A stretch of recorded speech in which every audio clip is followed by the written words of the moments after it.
নাম ছাড়া বৃথাই জীবন। বৈষ্ণব ধর্মের প্রতিষ্ঠাতা কারা? 12 জন। তাদের নামটা যদি মুখস্থ করতে পারেন আপনারই মঙ্গল হবে। প্রতিদিন যখন আহ্নিকে বসবেন, যখন মন্ত্র জপ করতে বসবেন, একবার তাদের নামে শুধু প্রণাম জানিয়ে নিলেই জীবন ধন্য। সেই 12 জন কারা? স্বয়ম্ভু। 1 নম্বর হচ্ছে স্বয়ম্ভু। স্বয়ম্ভু মানে যিনি নিজে নিজে জন্মেছেন, অর্থাৎ ব্রহ্মা। বিষ্ণুর নাভি পদ্ম থেকে তিনি নিজে নিজে জন্মগ্রহণ করেছেন, ওই জন্য তার নাম স্বয়ম্ভু। 1 নম্বর। 2 নম্বর হচ্ছে নারদ। নারদ মুনি, ইনিও আরেকজন প্রতিষ্ঠাতা। 3য় জন হচ্ছে শম্ভু। শম্ভু মানে এটা কাউকে বলতে হবে না, হ্যাঁ, মায়েরা তো বিশেষ করে জানবেন, কারণ শিবরাত্রিতে মায়েরা কত ব্রত করেন, কত কঠিন ব্রত করেন শিব ঠাকুরের জন্য তার মায়েরা। তাহলে শম্ভু মানে শিব ঠাকুর, স্বয়ম্ভু, নারদ, শম্ভু। তারপর হচ্ছে কুমার। কুমার মানে, কুমার শব্দের অর্থ কি? যাদের বিয়ে হয়নি তাদেরকে কুমার বলে না, যে বিবাহিত না কুমার। তাহলে কুমার মানে যাদের বিয়ে হয়নি। ব্রহ্মার 4টি ছেলে আছে যারা বিবাহ করেননি, সন্ন্যাস জীবন পালন করেছেন আজীবন। জন্মগ্রহণ করেই তারা আজীবন ব্রহ্মচর্য পালন করেছেন। সেই 4টি ছেলের নাম হচ্ছে, সবারই নাম দন্তের স দিয়ে শুরু, ওই জন্য তাদেরকে একসঙ্গে বলা হয় চতুষ্ষণ। সবারই নাম দন্তের স দিয়ে শুরু বলে একজন একসঙ্গে 4 ভাইকে বলা হয় চতুষ্ষণ।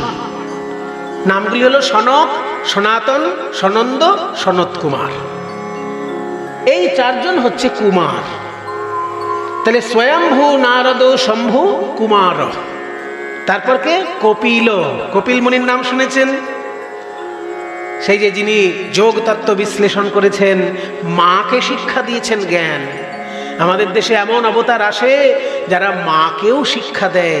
মায়ের কোলে শিক্ষা পেয়ে আমরা বড় হই, কিন্তু আমাদের দেশে এমন অবতার এসেছেন যারা জন্ম নিয়ে মাকেও শিক্ষা দিয়েছেন। কপিল দেবের মায়ের নাম ছিল দেবহূতি। দেবহূতি জিজ্ঞাসা করেছিল যে তুই তো ভগবানের অংশ হয়ে জন্ম নিয়েছিস, আমাকে একটু তত্ত্ব কথা শোনা বাবা, যাতে আমার এই জীবনেই মুক্তি লাভ ঘটে। তখন একের পর এক তত্ত্ব কথা কপিল মাকে বলেছিল। এই কপিল মুনির আশ্রম আমাদের বাংলায় আছে। সারা ভারতবর্ষের লোক সেখানে প্রণাম করতে আসে। কোন জায়গায়? এই তো ঠিক বলেছেন, সারা ভারতের লোক বলে হর তীর্থ বার বার, গঙ্গা সাগর একবার। পৃথিবীর যত তীর্থ আছে বারবার গিয়ে যা পুণ্য লাভ হয়, গঙ্গা সাগরে একবার যেতে পারলেই সেই পুণ্য লাভ হয়। এই গঙ্গা সাগরে যে মুনির আশ্রম প্রতিষ্ঠিত, তিনি হচ্ছেন কপিল মুনি। তাহলে স্বয়ম্ভু, নারদ, শম্ভু, কুমার, কপিল। তারপর মনু। একটু আগে বললাম মনু সংহিতা রচনা করেছেন যিনি, তিনিও কিন্তু 12 জনের মধ্যে একজন। তাহলে 12 জনের মধ্যে তিনিও কিন্তু একজন পড়ছেন, কুমার, কপিল, মনু। তারপরেই প্রহ্লাদ। সপ্তমে যার নাম, তার নাম হচ্ছে প্রহ্লাদ। প্রহ্লাদ জনক। জনক রাজা, সীতা দেবীর বাবা যিনি, তিনিও কম নন। একজন রাজা লোক হয়েও তিনি বৈষ্ণব ধর্মের প্রতিষ্ঠাতাদের মধ্যে একজন। স্বয়ম্ভু, নারদ, শম্ভু, কুমার, কপিল মুনি, প্রহ্লাদ, জনক। তারপর ভীষ্ম, গঙ্গাপুত্র ভীষ্ম, তিনিও কিন্তু এই 12 জনের মধ্যে একজন।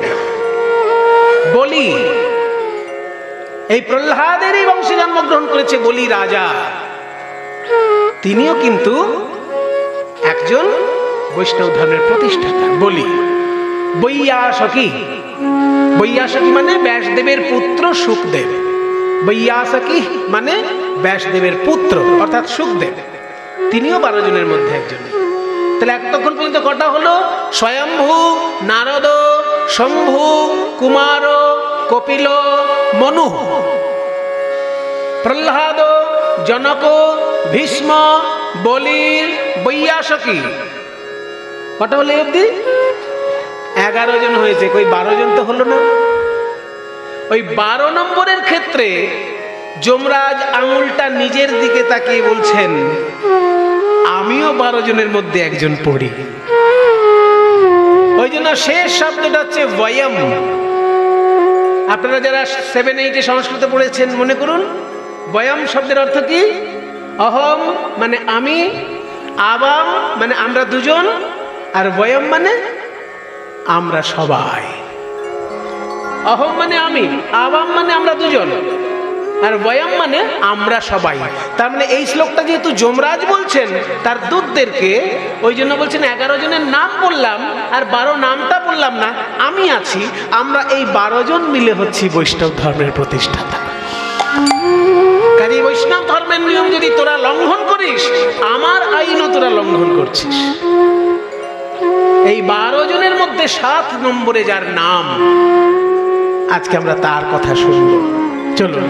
স্বয়ম্ভুর নারদ শম্ভু কুমার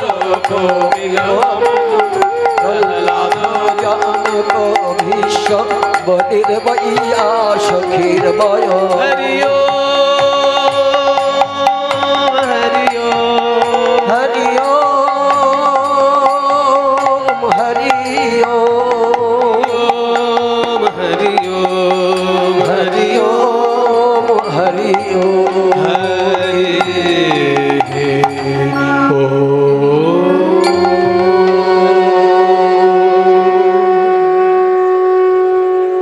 সত্যযুগ হলো সৃষ্টি তত্ত্বের যুগ। যখন সত্যযুগে একের পর এক সৃষ্টি হচ্ছে, ভালো ভালো সম্প্রদায়ের যেমন সৃষ্টি হচ্ছে, শক্তিশালী সম্প্রদায়েরও সৃষ্টি হচ্ছে। শক্তিশালী সম্প্রদায়দের মধ্যে কেউ হচ্ছে দৈত্য, কেউ হচ্ছে দানব, কেউ হচ্ছে রাক্ষস। এই সবাই কিন্তু এক ধরনের নয়। আমরা বাঙালিরা উচ্চারণের সময় একই বলি, দৈত্য দানব রাক্ষস, কিন্তু দৈত্য আলাদা, দানব আলাদা, আর রাক্ষস আলাদা। দৈত্য কারা? না, যারা দিতির গর্ভে জন্মগ্রহণ করেছেন। কশ্যপ রাজার, কশ্যপ ঋষির একাধিক স্ত্রী আছে। অনেকের গোত্র আছে না, কাশ্যপ গোত্র আছে আপনাদের মধ্যে কারণ আছে তো? আছে কাশ্যপ গোত্র। তাহলে কাশ্যপ গোত্রটা এসেছে কশ্যপ ঋষি থেকে। ওই কশ্যপ ঋষির কিন্তু একাধিক স্ত্রী ছিলেন, এবং এই একাধিক স্ত্রী থেকে একাধিক রকমের প্রজাতি জন্মগ্রহণ করেছে এই পৃথিবীতে। ওই কশ্যপ ঋষির স্ত্রী অদিতি, তার থেকে 12 জন দেবতা জন্মগ্রহণ করেছে। দেখুন, বাবা একজন, মা আলাদা। একজন মায়ের গর্ভে দেবতা জন্মাচ্ছে, আর একজন মায়ের গর্ভে দৈত্য জন্মাচ্ছে। কি অদ্ভুত সৃষ্টি তত্ত্ব! ওই জন্য বলছে মানসিকতাটার উপর নির্ভর করে সন্তান। মনে করুন, একজন মা একাদশীতে উপোস করে দ্বাদশীর দিন প্রসাদ গ্রহণ করেছে, তারপর স্বামীর সঙ্গে মিলিত হয়ে যে সন্তানটা হবে, তার সন্তান কেমন হবে? আর সেই স্বামীটারই যদি আর একজন স্ত্রী থাকে যে হানিমুনে গিয়ে সারা রাত্রির রঙিন রঙিন জল পান করেছে, তারপর একটা সন্তান জন্ম হয়েছে, সেই সন্তানটি কেমন হবে? দুটো সন্তান কি একই প্রকৃতির হবে? স্বামী একজন হলেও মায়ের জন্য সন্তান পাল্টে যাচ্ছে। স্বামী তো একই থাকছে, কিন্তু মায়ের আচরণ যদি ঠিক পথে না থাকে, তাহলে সন্তান পাল্টে গেল। তার সব থেকে বড় প্রমাণ হচ্ছে কশ্যপ ঋষির পরিবার। এই কশ্যপ ঋষির এক স্ত্রীর গর্ভে জন্মাচ্ছে 12 জন দেবতা, যাকে আমরা একসঙ্গে দ্বাদশাদিত্য বলে দিই। দ্বাদশাদিত্যের দুটো অর্থ হয়, এক হচ্ছে সূর্যের 12টি রূপ, আর আরেকটি অর্থ হচ্ছে 12 জন অদিতির পুত্র। অদিতির পুত্র বলে আদিত্য, আর দিতির পুত্র বলে দৈত্য। সোজা বাংলা ব্যাকরণ। দিতির পুত্র তাই দৈত্য, আর অদিতির পুত্র তাই আদিত্য। অদিতির গর্ভে জন্মগ্রহণ করলো 12 জন দেবতা, স্বামী কশ্যপ ঋষি। আবার দিতির গর্ভে জন্মগ্রহণ করলো 2 জন দৈত্য, স্বামী কিন্তু সেই কশ্যপ ঋষি। অদ্ভুত ব্যাপার। সেই জন্য কশ্যপ ঋষির পরিবারটা খুবই একটা মারাত্মক পরিবার এই সৃষ্টি তত্ত্বের ক্ষেত্রে। তার মধ্যে 2টি পুত্র যে জন্মগ্রহণ করলো, একটি ছেলের নাম হলো হিরণ্যাক্ষ, আরেকটি ছেলের নাম হলো হিরণ্যকশিপু। বাবা কশ্যপ, মা দিতি। জন্মগ্রহণ করলো হিরণ্যাক্ষ আর হিরণ্যকশিপু। এই দুই পুত্র জন্মগ্রহণ করলো। কেন জন্মগ্রহণ করলো তারও একটা ইতিহাস আছে। কেন দৈত্যরূপে জন্মগ্রহণ করতে হলো, ঋষির বংশে দৈত্য কেন জন্ম নিল, এরও একটা ইতিহাস আছে। ইতিহাসটা ঘটেছে আরো আগে বৈকুণ্ঠে। বৈকুণ্ঠ, গোলক আর স্বর্গ এগুলো সব কিন্তু এক জিনিস নয়। এই চুলচেরা বিচারগুলো আমাদের মাথার মধ্যে কিন্তু থাকা দরকার। বৈকুণ্ঠ মানে যেখানে শঙ্খ চক্র গদাপদ্মধারী বিষ্ণু বিরাজ করেন, আর গোলক মানে যেখানে সপরিবারে সখাদের সঙ্গে নিয়ে শ্রীকৃষ্ণ বিরাজ করেন। কৃষ্ণের যে অবস্থান ভূমি নিত্য ধাম সেটা হচ্ছে গোলক, আর বিষ্ণুর যে অবস্থান ভূমি তার নাম হচ্ছে বৈকুণ্ঠ, আর দেবতাগণ যেখানে থাকেন তার নাম স্বর্গ। কাজে স্বর্গ, বৈকুণ্ঠ, গোলক এগুলো শুনতে কাছাকাছি হলেও জায়গাগুলো কিন্তু এক নয়।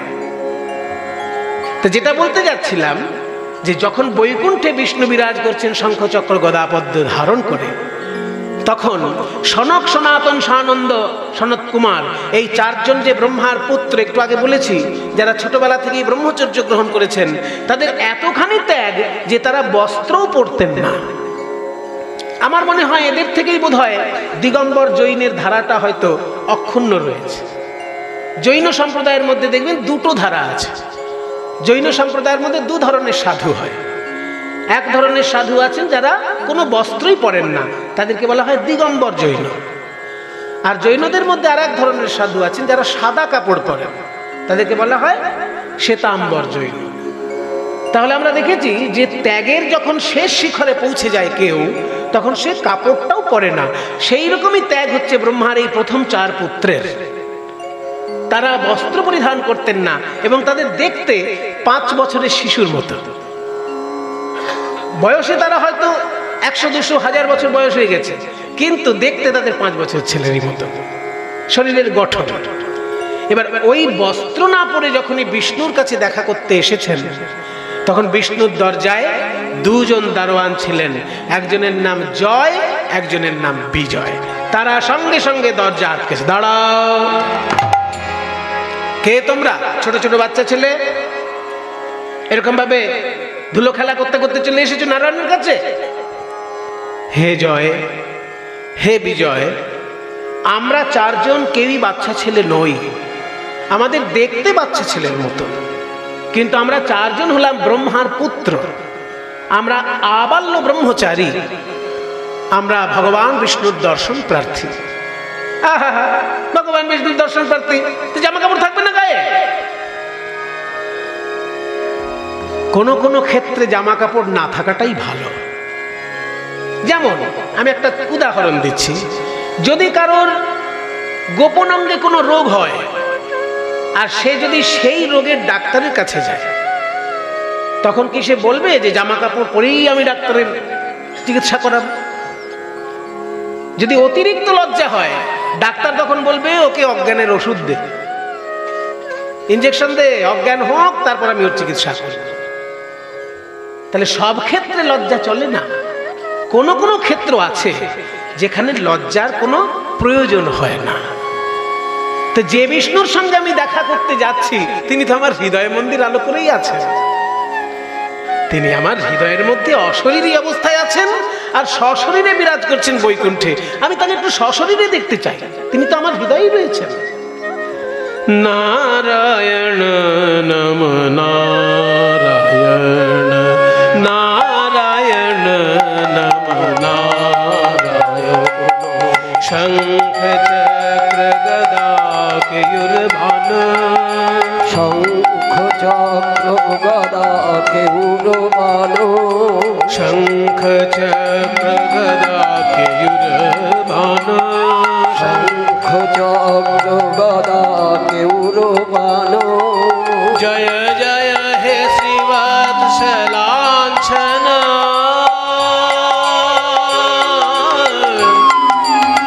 শ্রীবৎসলাঞ্ছন, শ্রীবৎসলাঞ্ছন,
আমরা বললাম যে বাচ্চা ছেলে জামা কাপড় না পরে চলে এসেছো, নারায়ণ দেখতে যেতে দেওয়া হবে না, আর তোমরা আমাদের কথা না শুনে নারায়ণ নারায়ণ বলে এগিয়ে যাচ্ছ।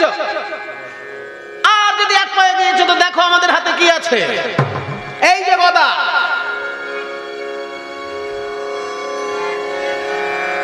ক্রোধান্বিত হয়ে উঠলেন ব্রহ্মার পুত্রগণ।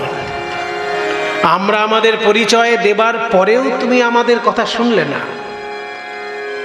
আমরা বললাম সাধারণ কোনো ছেলে পিলে আমরা নই, স্বয়ং সৃষ্টিকর্তার ব্রহ্মার আমরা প্রথম 4 পুত্র, যারা সংসারে মন না দিয়ে ঈশ্বরের চরণে মন দিয়েছি বলে আত্মসমর্পণ করেছি ঈশ্বরের চরণে। আমাদের ত্যাগ বৈরাগ্য তুমি বুঝলে না।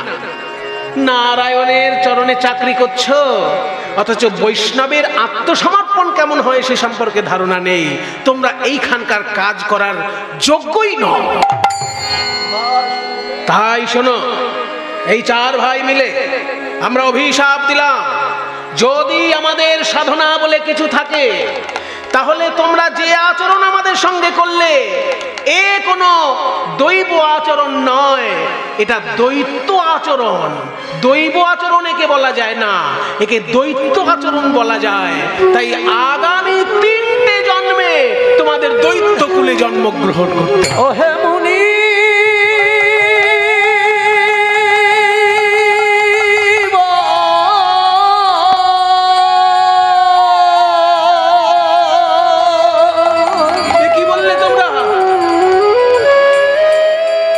মাথা নিচু করে দাঁড়িয়ে রইল জয় আর বিজয়। বুঝতে পারেনি কাদের সঙ্গে এতক্ষণ তারা কথা বলছিল। 4 জন ব্রহ্মপুত্র যখন গিয়ে পৌঁছলেন নারায়ণের কাছে, শুয়েছিলেন নারায়ণ, কিন্তু 4 জন ব্রহ্মপুত্রকে দর্শন করে ধড়পড় করে উঠলেন। আসুন আসুন ব্রহ্মার পুত্রগণ, আমরা যে আপনাকেই দেখতে এসেছি প্রভু। আমাকে দেখতে এসেছেন? হ্যাঁ প্রভু, আসলে আপনি আমাদের হৃদয় মন্দিরে তো সবসময়ই থাকেন, কিন্তু তবুও মনে করলাম সাক্ষাৎ আপনাকে একবার দেখে আসি। তাই আমরা ব্রহ্মলোক থেকে আপনার এই বৈকুণ্ঠ লোকে এসেছি। কিন্তু আমাদের যে একটা ভুল হয়ে গেছে। ভুল কি? আপনাদের মতন মুনি ঋষি কি ভুল করতে পারে? ব্রহ্মপুত্র আপনারা, ওই আপনার দরজায় যে 2 জন দাঁড়িয়ে ছিল ওরা আমাদেরকে বাধা দিয়েছিল। আমরা পরিচয় দিলাম যে আমরা ব্রহ্মার পুত্র, আমরা কোনো চোর ডাকাত বা কোনো সাধারণ ছেলেপুলে নই। কিন্তু কথা শুনলো না তারা, আমাদেরকে বাধা দিল বলে আমরা ওদেরকে অভিশাপ দিয়ে ফেলেছি। 3টে জন্মে ওরা 2 জন দৈত্যকুলে জন্মগ্রহণ করবে। হয়তো আমাদের একটু লঘু পাপে গুরুদণ্ড হয়ে গেছে মনে হচ্ছে। বিষ্ণু হাত জোড় করে বলছেন, আপনারা ঠিকই করেছেন। অনেক সময় পদ পেলে মানুষ পদের মর্যাদা ভুলে যায়। দেখবেন একটা পদের যে মর্যাদা আছে সেই মর্যাদা সম্পর্কে তার ধারণা থাকে না, সেই পদের দায়িত্ব সম্পর্কে তার ধারণা থাকে না। তো শ্রী বিষ্ণুর দরজায় যারা দারোয়ানের কাজ পেয়েছে তাদেরকে তো জানতে হবে বৈষ্ণব ধর্ম কেমন হয়, বৈষ্ণবের আত্মত্যাগ কেমন হয়, বৈষ্ণবের বৈরাগ্য কেমন হয়। চরম বৈরাগ্য যদি কারোর আসে, তার অঙ্গে বস্ত্র পর্যন্ত থাকে না, এগুলো তো তাকে বুঝতে হবে। যখন এগুলো না বুঝেই তারা দারোয়ানের কাজ দেখাতে গিয়েছে আপনাদের উপরে, আপনাদের বৈরাগ্যকে তারা অসম্মান করেছে, আপনাদের ব্রহ্মচর্যকে তারা অসম্মান করেছে, সেই জন্য তাদের দৈত্যকুলেই জন্মগ্রহণ করা দরকার। সঙ্গে সঙ্গে জয় বিজয় এসেছে বিষ্ণুর চরণে আছাড় খেয়ে পড়ল। হে নারায়ণ,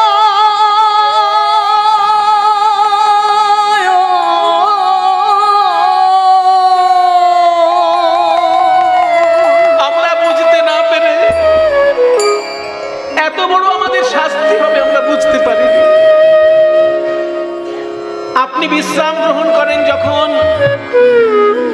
আপনাকে যাতে কেউ বিরক্ত না করে সেই দায়িত্বও তো আমাদের উপর থাকে। হে ভগবান, আমরা জানি তিনজন শ্রেষ্ঠ দেবতার তিন রকমের কাজ।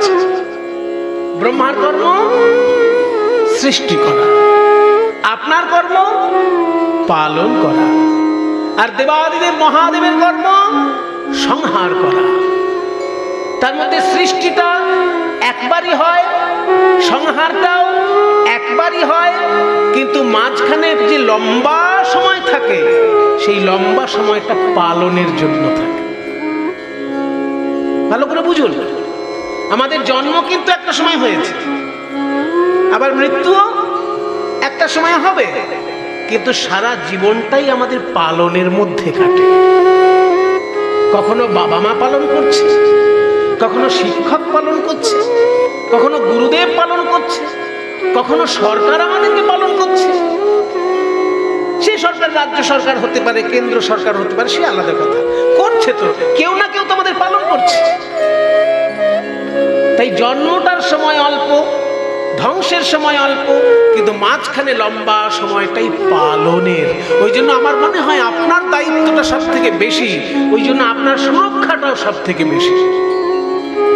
আপনাকে যাতে কেউ বিরক্ত না করে সেই জন্যই আমরা দারোয়ান হয়ে থাকি।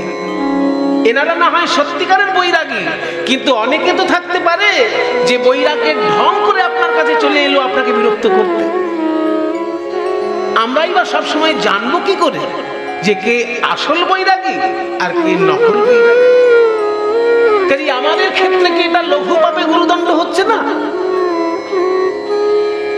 আপনি বলতে পারতেন একটা হাত ভেঙে যাবে, একটা পা ভেঙে যাবে, ঠিক ছিল, কিন্তু 3টে জন্মে আমরা দৈত্যকুলে জন্ম নেব, আপনার বৈকুণ্ঠ থেকে আমরা বঞ্চিত থাকব।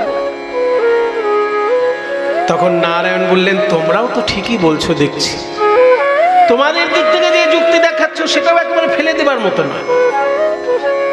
তাই শোনো জয় বিজয়, যে 3 বার দৈত্যকুলে তোমরা জন্মগ্রহণ করবে সেই 3 বারই আমি অবতার রূপে জন্মগ্রহণ করে তোমাদেরকে দৈত্যকুল থেকে উদ্ধার।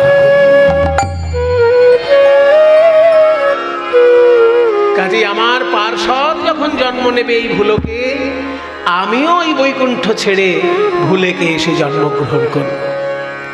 তাই সেই জয় বিজয় 2টি ভাই কশ্যপ ঋষির পুত্র দিতির গর্ভে, কশ্যপ ঋষির পুত্র হয়ে দিতির গর্ভে তারা দৈত্য রূপে জন্ম নিল। একজনের নাম হিরণ্যাক্ষ আর একজনের নাম হিরণ্যকশিপু। হিরণ্যাক্ষ জন্মগ্রহণ করে এতখানি ভয়ঙ্কর হয়ে উঠল পৃথিবীর জন্য যে স্বয়ং পৃথিবী নারায়ণের কাছে প্রার্থনা করলেন যে হিরণ্যাক্ষের জ্বালাতনে আমি আর সহ্য করতে পারছি না, আমি বোধহয় ধ্বংসই হয়ে যাব। তখন স্বয়ং নারায়ণ শূকর রূপ ধারণ করে, বরাহ রূপ ধারণ করে হিরণ্যাক্ষকে বধ করলেন এবং পৃথিবীকে রক্ষা করলেন। তাই আমাদের বাংলার কবি জয়দেব গোস্বামী গীত গোবিন্দে বর্ণনা দিচ্ছেন বরাহ অবতারটি কেমন। জয়দেবের বর্ণনা আমরা একটু শুনি। জয় জগদীশ হরে, জয় জগদীশ হরে,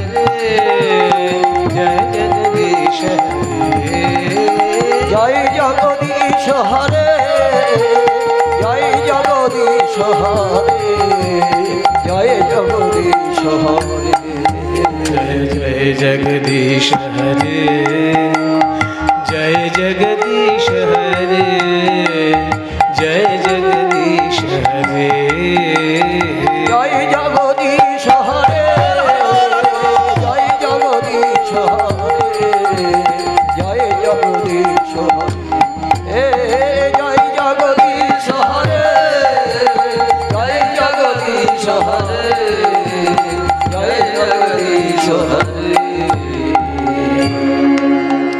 প্রথম 2টো অবতার হচ্ছে মৎস্য এবং কূর্ম।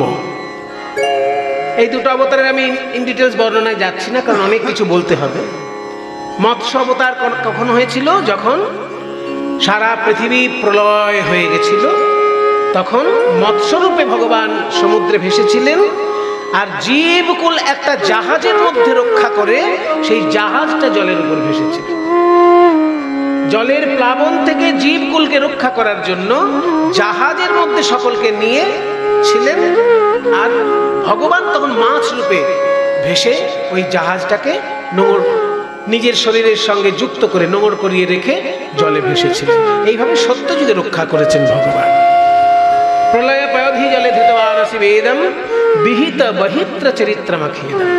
জয়দেব বলছেন, যখন প্রলয় পয়োধি জলে অর্থাৎ মহাপ্রলয় যখন ভেসে গেল সারা বিশ্ব ব্রহ্মাণ্ড, তখন বেদকে তুমি জাহাজের মধ্যে রক্ষা করেছিলে, আর সেই জাহাজটাকে তুমি তোমার শরীরের সঙ্গে যুক্ত করে ভেসেছিলে। তারপরে কি কুর্ম অবতার। কুর্ম অবতারে তুমি কি করেছিলে না, তোমার পিঠের উপরে মন্দার পর্বতটা বন্টন করে ঘুরেছিলে। সমুদ্র মন্থনের সময় যে পর্বতটা ঘোরানো হয়েছিল সমুদ্রের মধ্যে, সেই পর্বতটা কচ্ছপরূপী ভগবানের পিঠের উপর রেখে ঘোরানো হয়েছিল। ওই জন্য তখনও তুমি রক্ষা করেছো কচ্ছপ রূপে পৃথিবীকে। তারপরেই আছে মৎস্যকুর্ম বরাহ। তৃতীয় অবতারে বরাহ রূপে হিরণ্যাক্ষের আক্রমণ থেকে পৃথিবীকে তুমি রক্ষা করেছো। তাই বরাহটার রূপটা কেমন সেটা জয়দেব বলছেন, বহতি দশন শিখরে ধরণী তব লগ্ন শশিনী কলঙ্কার কলেবরিমা শশিনী কলঙ্ক কলেবর নিমগ্ন কেশবধৃত শুকর রূপ কেশবধৃত শুকর রূপ। জয় জগদীশ হরে, জয় জগদীশ হরে, জয় জগদীশ হরে, জয় জগদীশ হরে, জয় জগদীশ হরে, জয় জগদীশ হরে। বহতি দশন শিখরে ধরণী। দেখবেন বরাহ অবতারের মূর্তি বা ছবি যেখানে দেখবেন, শুকর রূপী ভগবানের এই যে দাঁত দুটো বেরিয়ে আছে, দাঁত, এই দাঁতের মধ্যে যেন গোল পৃথিবীটাকে তিনি রক্ষা করছেন। তাই বলছে বহতি দশন শিখরে ধরণী তব লগ্ন। তোমার মুখমণ্ডলের সঙ্গে যে ধরণী লগ্ন হয়ে আছে তোমার দশন শিখরে মানে দাঁতের আগায়, তাতে দেখে কি মনে হচ্ছে, শশিনী কলঙ্ক কলেব নিমগ্ন। চাঁদের সঙ্গে যেমন কলঙ্ক যুক্ত থাকলে চাঁদের তাতে অশোভা হয় না, আরো শোভা বর্ধিতই হয়, ঠিক তেমনি তোমার বদনটা যেন চাঁদ আর শশীযুক্ত হয়ে যেন আরো অলঙ্কৃত হয়ে গিয়েছে। ধরণীযুক্ত হয়ে যেন বদন চাঁদটি আরো অলঙ্কৃত হয়েছে। কেশবধৃত শুকর রূপা। তাহলে দেখুন কত বড় তাদের গর্বের ব্যাপার। দৈত্য হলে কি হবে, বিরাট গর্বের ব্যাপার। দুটো ভাইয়ের জন্য দুটো অবতারকে আসতে হলো। হ্যাঁ, একটা ভাইয়ের জন্য আসতে হলো বরাহকে, আর একটা ভাইয়ের জন্য আসতে হলো নরসিংহকে। তারপরেই যে অবতার সেটি হচ্ছে নরসিংহ অবতার, হিরণ্যকশিপুর জন্য এসেছিলেন। তার বর্ণনা দিচ্ছেন জয়দেব গোস্বামী কিভাবে, তব কর কমল বরে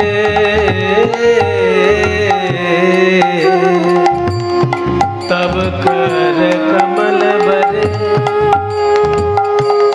নখম অদ্ভুত শৃঙ্গম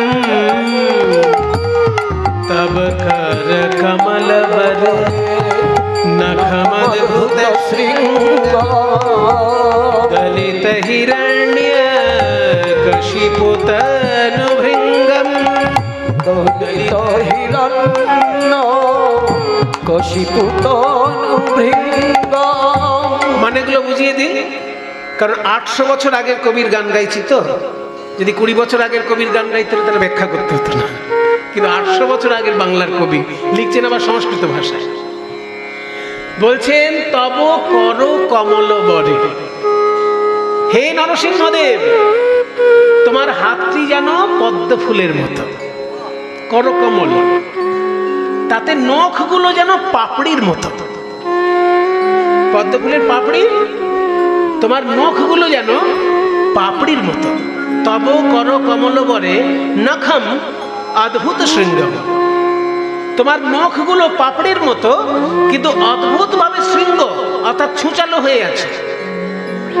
অদ্ভুতভাবে ছুঁচালো কেন, একটু পরেই ব্যাখ্যা করা হচ্ছে। ছুঁচালো বলে দিয়ে ছেড়ে দিতে পারতো যে তোমার পদ্ম ফুলের মতন হাত, পাপড়ির মতো নখ, বেশ সুন্দর ছুঁচালো, কিন্তু অদ্ভুত কথাটা বলার মানে তব কর কমলবরে নখম অদ্ভুত শৃঙ্গম। এইটা আমি খুঁজে পাচ্ছিলাম না, অদ্ভুতটা কেন। শেষকালে নানান সংস্কৃত টিকা পড়তে পড়তে দেখলাম মহাপ্রভুরই একজন পার্ষদ প্রবোধানন্দ সরস্বতী গীত গোবিন্দের ব্যাখ্যা লিখেছেন। সংস্কৃত টিকা গীত গোবিন্দের প্রবোধানন্দ সরস্বতী লিখেছেন। ওইখানে ব্যাখ্যা করে দিচ্ছেন তিনি যে নরসিংহ দেবতার হাতটা যদি পদ্ম ফুল হয়, নখগুলো যদি পাপড়ি হয়, সেটাকে অদ্ভুত কেন বলা হলো। এইবার ব্যাখ্যা করছে যে যদি পদ্ম ফুলের উপরে ভ্রমর বসে, তাহলে ভ্রমরের হুল ফুটে গিয়ে পদ্ম ফুলের পাপড়ি ছিন্ন ভিন্ন হয়ে যেতে পারে, তাই না? পদ্ম ফুলের উপর ভ্রমর বসলে ভ্রমরের হুল ফুটে পাপড়িগুলো ছিন্ন ভিন্ন হয়ে যেতে পারে। কিন্তু হে নরসিংহ দেবতা, তোমার হাত রূপী পদ্ম ফুলের নখ রূপী পাপড়ি এমন যে হিরণ্যকশিপু রূপী ভৃঙ্গটাকেই ছিন্ন ভিন্ন